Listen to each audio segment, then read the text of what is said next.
Un homme n'oubliera jamais ce jour-là. À peine sa demande en mariage commencée, des hommes armés ont ouvert le feu. La foule a fui en hurlant, transformant la scène en champ de bataille.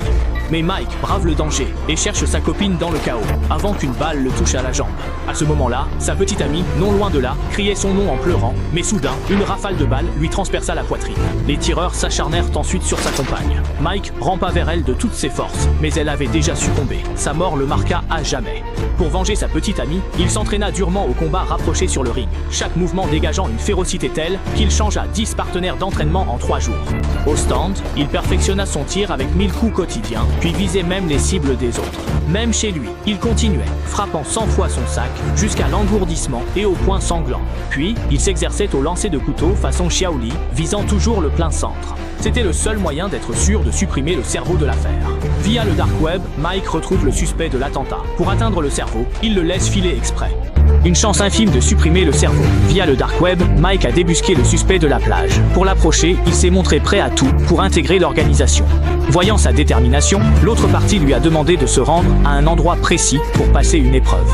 Les gardes l'ont fouillé de la tête aux pieds 10 fois, et après s'être assuré qu'il n'avait aucune arme, ils lui ont mis un masque et l'ont escorté dans une pièce secrète. Quand le masque a été retiré, Mike a enfin rencontré le chef armé, mais alors qu'il s'apprêtait à couper ses liens pour passer à l'action. La CIA a investi les lieux et éliminé les hommes armés. Mais sa chute n'a pas calmé la rage de Mike. Il ne s'est arrêté qu'après l'avoir poignardé à plusieurs reprises. Pourtant, la CIA l'a aidé à résoudre ce problème. Elle surveillait ce groupe et a utilisé la vengeance de Mike pour éliminer leur chef.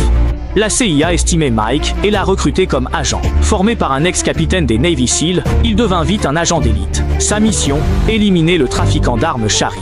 Il s'apprêtait à l'éliminer. Fort de son expérience de soldat, il neutralisa rapidement le garde. Sharif supplia Mike, qui l'envoya sans hésiter à Patresse. Pour trouver Saul, Hurley alla voir un informateur, mais un tir tua ce dernier et Hurley fut capturé par Saul lui-même. Mike localisa alors l'endroit où il était détenu pour le sauver.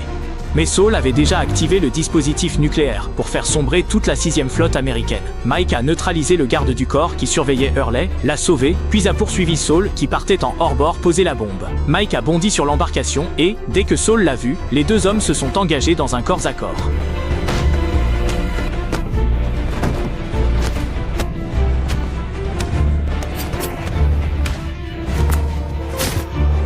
Saul neutralisé, Mike doit vite gérer le dispositif nucléaire, sinon l'explosion sera catastrophique. Comment va-t-il s'y prendre ?